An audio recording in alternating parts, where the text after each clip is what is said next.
오늘 계속해서 시편 중 다윗의 시편 22편을 우리가 함께 들었습니다. 예배를 시작하며 시편 22편 전체를 들었기에 또 말씀을 위한 성경 본문으로 시편 22편의 후반부만을 우리가 오늘 들었습니다.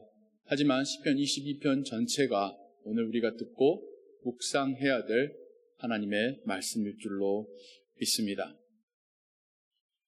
우리가 들은 시편 22편 후반부에서는 그것만 보자면 다윗이 기쁨과 확신으로 가득 차 있습니다. 그렇죠? 자기만 행복하고 즐거운 것이 아니라 다른 이들에게도 나와 같이 하나님을 예배하자, 자기 이스라엘 민족에게 뿐만 아니라 모든 나라와 모든 족속들에게 우리 하나님을 함께 예배합시다.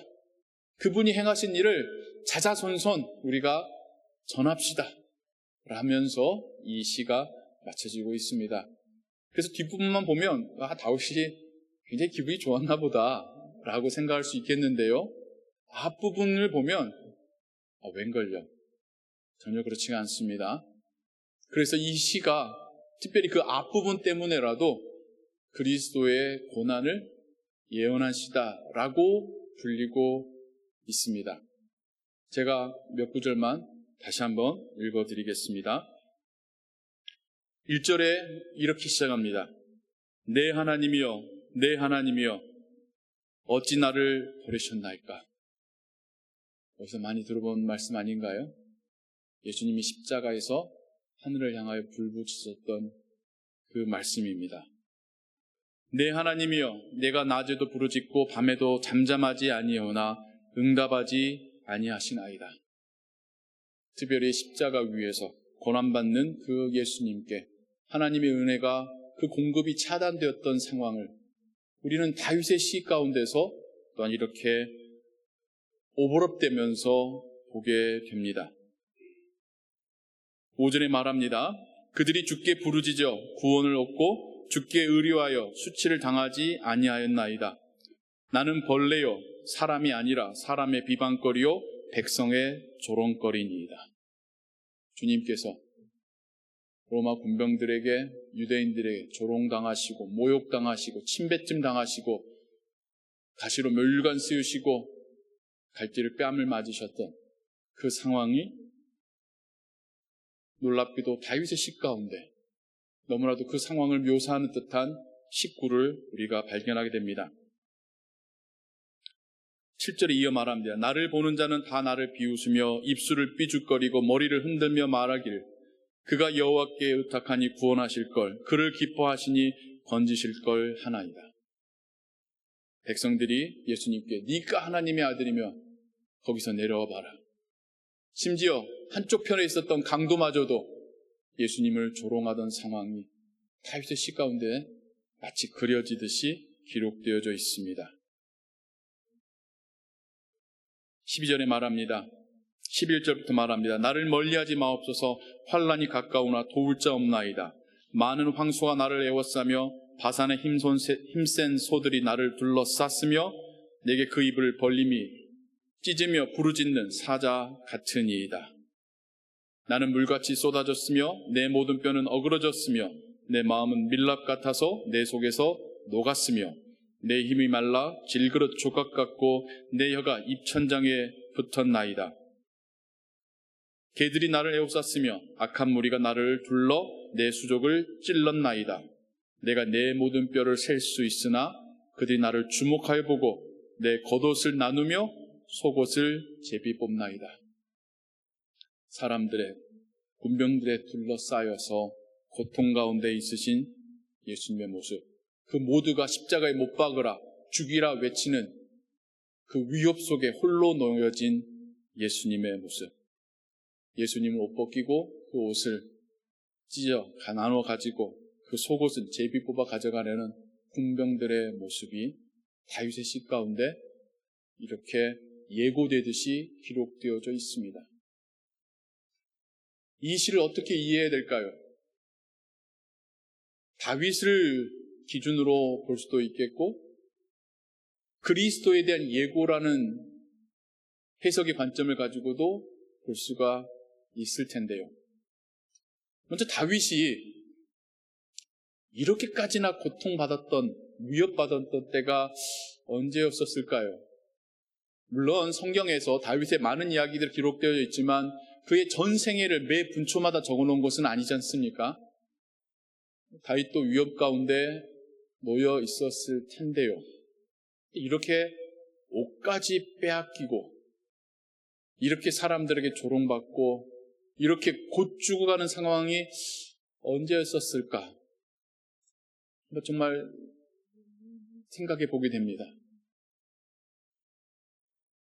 다윗의 시들을 보면요, 정말 그가 자신의 고통을 하나님 앞에 토로할 때는 곧 죽을 것 같아요.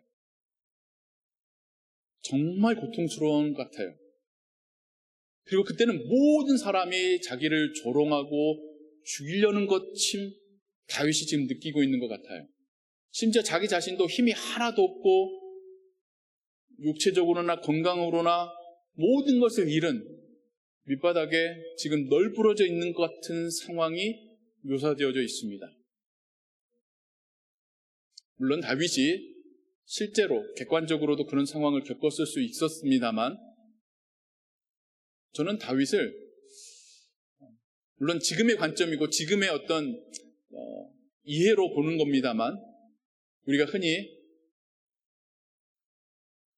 사고 위주로 이성적인 판단을 주로 하는 띵커와 감성적으로 받아들이는 필러로 많이 요즘은 구분하며 이야기하는데 다윗은 띵커이기보다는 필러였던 것 같아요.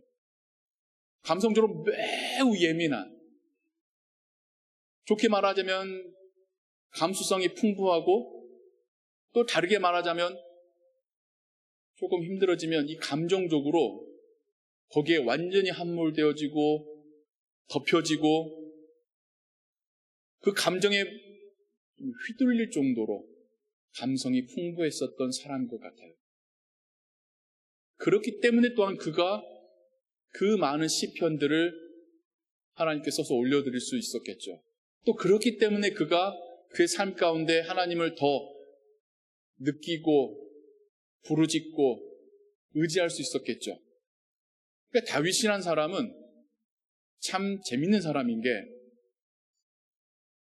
용사였고 장군이었고 정치가이고 왕이었었습니다.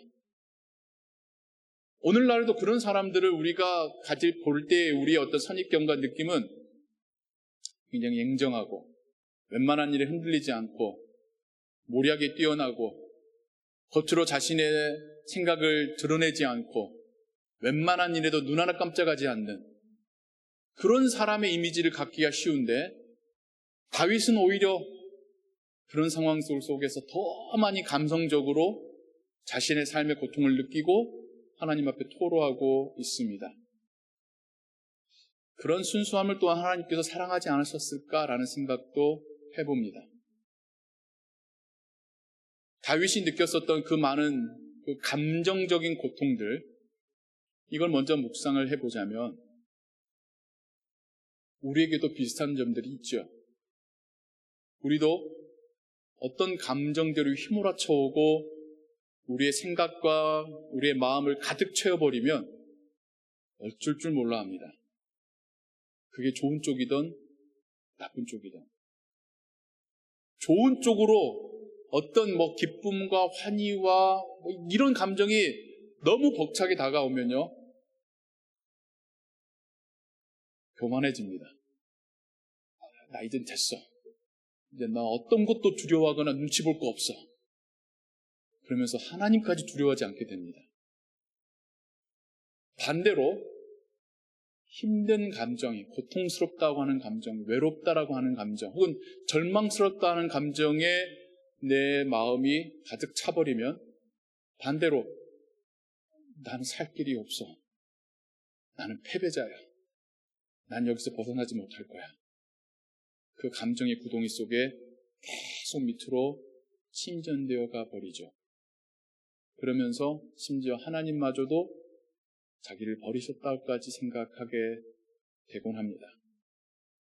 우린 다윗에게서 우리와 비슷한 모습을 그런 의미에서 보게 됩니다. 그랬던 그가 시 중간에 하나님께 부르짖어 말하기를 나를 구원하소서, 나를 구원하소서.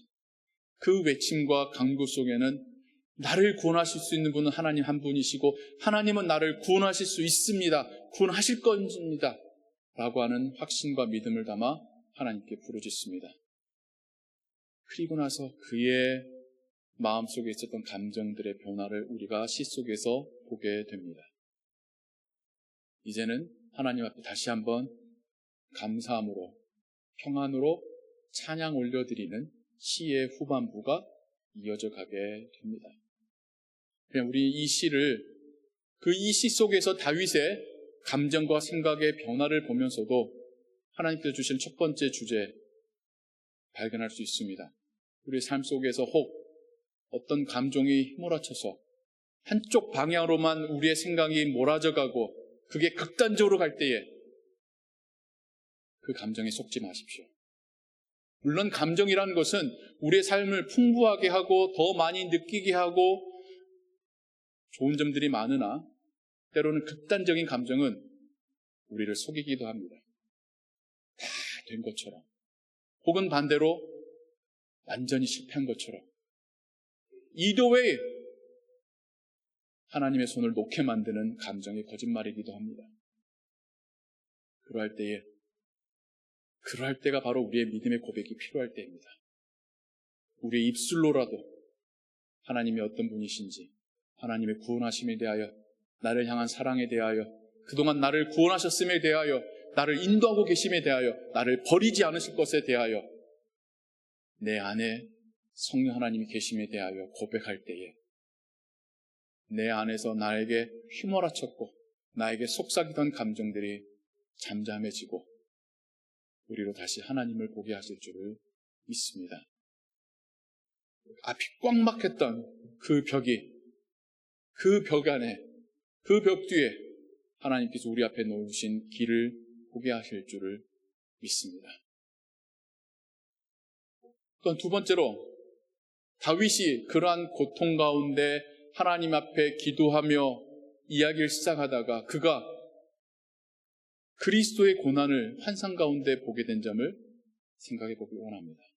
진정 다윗은 자신의 고난에, 자신의 고통과 자신의 삶의 어떤 이 토로로 시작했었던 그 기도가, 그 기도 속에서 하나님의 성령의 영감으로 그리스도의 고난받으심을 보고 있습니다. 모든 학자들이 입을 모아 말합니다. 복음서에서의 그 묘사와 기록이 시편 22편은 분명 다윗이 예수 그리스도의 고난을 보고 있음을 말하고 있습니다. 다윗은 자신의 고난으로 시작했었던 그 기도 가운데 자신을 위하여 더 큰 고난 받으시는 하나님의 아들을 보고 있습니다. 그리스도가 고난 받으신다라고 하는 그 개념, 이거는 유대인들에게는 이해하기 힘든 개념이었습니다. 하나님이 보내실 그리스도가 오신다면 영광 가운데 오셔서 모든 것을 승리로 종결시키실 분이 그들에게서의 그리스도와 메시아에 대한 이해였었습니다. 그런데 놀랍게도 다윗이 성령께서 주신 환상과 영감 가운데 보았던 하나님의 메시아는 자신들을 위하여, 자기만이 아니라 자신들을 위하여 그 모진 고통 받으시는 분이었다는 것입니다. 그러자 다윗이 자신의 이 고통이, 자신의 이 한숨이 메시아가 받으실 그 고난에 비하면 정말 아무것도 아니라는 것을 깨닫는 듯합니다. 그러면서 그의 입술에서 하나님을 향한 믿음의 고백과 예배의 결단이 드려지고 있습니다. 이 두 번째 해석도 우리에게 주시는 하나님의 말씀의 의미가 있습니다. 우리도 살아가며 힘든 때를 겪지요. 육신이 아파서 정상적인 삶이 어려울 때 옆에 사람들은 우리가 느끼는 그 아픔을 온전히 이해하지 못하죠. 물론 사랑하는 가족들 마음 아파하지만 나만큼 아프지는 않을 것 같아요.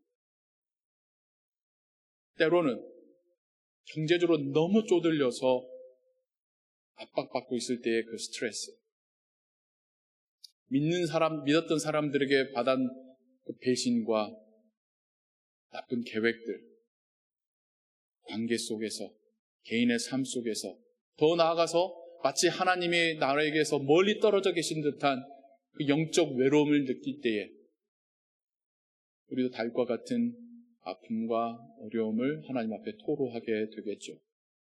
그럴 때 성경이 우리에게 말씀하시기를 우리를 위하여 메시아가 받으신 고난을 기억하라 말씀하고 계십니다. 하나님의 아들이 그 누구보다도 거룩하시고 선하시고 의로우셨던 하나님의 아들이 우리 때문에 우리를 위하여서 고난받으셨음을 구약에서부터 우리에게 말씀하고 있습니다. 그러면서 하나님은 우리에게 그래서 내가 너의 고통을 안다 말씀하시는 겁니다. 이사야 선지서도 하나님의 어린 양이 아무 죄 없지만 우리를 대신하여 우리 죄를 지고 고통받으실 것을, 그분이 창에 찔리고 채찍에 맞음으로 우리가 나음을 입게 되었더라고 성령의 영감으로 예언하고 있습니다.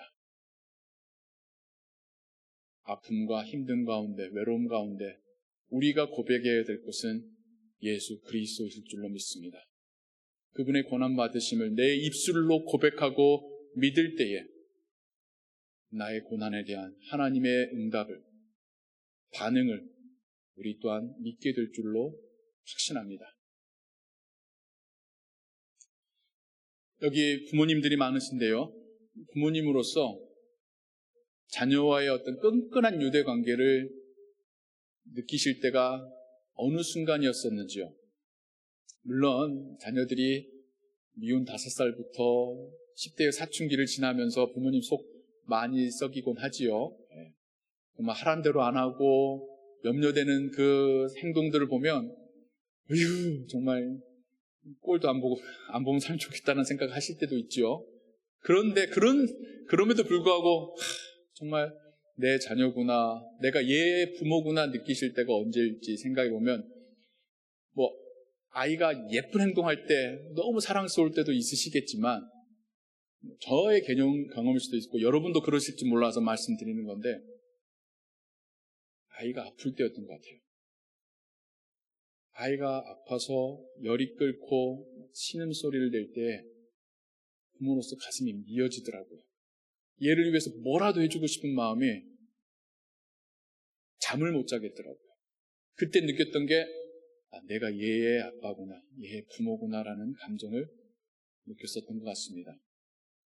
우리의 부모님도 그러셨을 거고 여러분들도 그러셨을 줄로 압니다. 그런데요, 오늘 우리가 불렀던 찬양의 가사처럼 하나님은 그 아들을 사람들에게 모욕받고 협박받고 뺨을 맞고 조롱받는 자리뿐만 아니라 채찍에 맞고 창에 찔리시고 나무에 매어 달려 죽으시는 그 순간까지도 보시고 감내내셔야 했습니다. 부모님으로서 그 감정을, 그 상황을 감당해낸다라는 것은 인간은 못할 일이죠. 하나님은 그 일을 끝까지 해내셨습니다. 우리를 살리시려고, 우리의 죄를 용서하시려고, 우리를 치유하시려고요.